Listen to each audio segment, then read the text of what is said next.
Hello mga kabayan, kamusta kayong lahat dyan? This is Mia, OFW dito sa Dubai. Isa po akong cook dito, tagaluto po sa local family mga kabayan. Our topic for today mga kabayan is about, ito po ay ang pagkuha natin o ang pagpabalik natin travel sa bansa kung saan man tayo nagtatrabaho. Na kailangan pa rin natin na magpa-registered sa BMW. Kailangan pa rin natin na magpa-registered sa e-travel dahil kailangan po yan na tayo ay living tayo ng Pilipinas. Kailangan pa rin natin na magpa-registered sa eTravel.ph.gov. Ayan mga kabayan. So kung tayo ay babalik na ng ibang bansa kung saan man tayo nagtatrabaho, ay kailangan natin na magpa-registered. Kukuha muna tayo ng ating exemption OEC, Overseas Employment Certificate po natin mga kabayan. Paano po tayo makakakuha ng ating BM o returning OFW? Kasi mayroon po nagsabi sa akin, si ate, na nagpapatulong sa akin na magpaparegistered o nagtatanong po sa akin. Kasi sinabihan ko naman siya na kung mayroon siyang katanungan about o kung hindi niya, mayroon siyang hindi mag-fill up dyan sa e-travel, pwede niya akong i-chat o i-message niya ako. So nag-message siya sa akin kung pabalik na siya dito sa Dubai. Babalik na siya sa Dubai, si Ate Gloryphil. Happy flight po Ate Gloryphil. Babalik na po siya sa December 6. Ayan. So ang exemption, ito ay tinatawag na exemption ay isang exit clearance po na babalik po tayo sa ating same employer po. Exemption po tayo mga kabayan. Same lang po yung mga details. Kung paano po tayo makakakuha ng ating exemption for returning OFW o balik manggagawa, kayo ay magpaparegistered lamang po sa BM Online. Punta po kayo sa PUEA. Yan, mayroon yan silang ibibigay sa atin na maliit na papel. Tapos magpaparegistered lang tayo dyan sa BM Online system nila.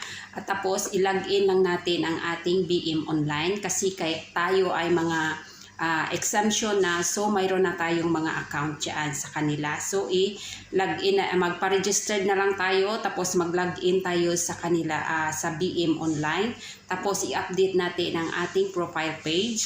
Tapos i-click lang natin ang acquired OEC, Overseas Employment Certificate natin or exemption mga kabayan.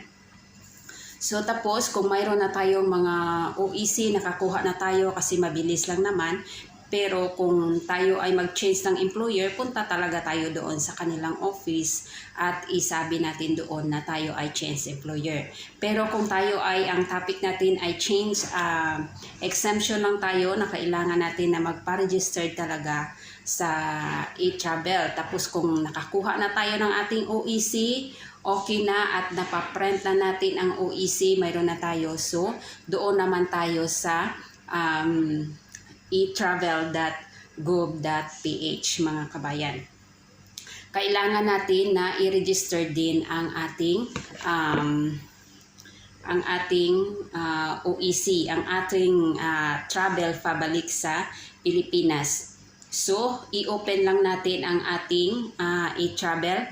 Kung ano po yung inyong account nung umuwi kayo, yan din ang inyong Gmail account na ginamit dito sa eTravel.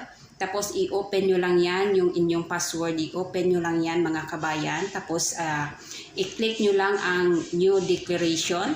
Tapos may makikita kayo dyan. Mayroon dyang announcement na you may only registered within 72 hours prior to your arrival or departure in the Philippines. Travelers are enjoined to present their e-travel QR code to flight boarding. Tapos mayroon diyang travel registration. Dito kayo sa For Me current user. Tapos i-click lang ninyo ang departure leaving the Philippines. Tapos may makikita kayo dyan na new travel declaration, travel departure. Ayan o. Tapos yung mayroon kayong, ang OEC nyo dyan ay magiging green na. Yan, ipapakita ko lang dyan sa inyo mamaya. Ipapakita ko lang din. Tapos mayroon ditong nakalagay na traveler type. Kasi yung tinanong sa akin, traveler type, so i-click ninyo yung aircraft passenger. Kailangan dapat yung naka-blue. I-click ninyo ang kulay blue. Kagaya nitong yung flight information naman tayo. Dito sa kung ano po yung airplane na sasakyan nyo, Philippine Airlines. I-click nyo yan ang kulay blue na Philippine Airlines. Ayan, kasi kung hindi nyo yan maklik yung Philippine Airlines, tapos tinype nyo lang, magiging red yan kung mag-continue kayo, kung i-click nyo yung continue. So, dapat i-click nyo yung kulay blue, Philippine Airlines. Tapos, dito kayo, Philippine Airlines. I-enter nyo ang details ng inyong flight. Tapos dito sa origin, airport of origin, hindi yung kung saang province kayo galing. Ang ilalagay nyo dyan ay yung Ninoy Aquino International Airport. I-click nyo yung color blue. Ayun. Tapos dito sa with transit connecting flight, yung country of destination, huwag niyong i-click yung with transit connecting flight kasi hindi naman kayo connecting, direct naman kayo. Wala naman kayong dadaanan. So, dito na tayo sa destination. United Arab Emirates, Dubai International Airport of Destination naman ito.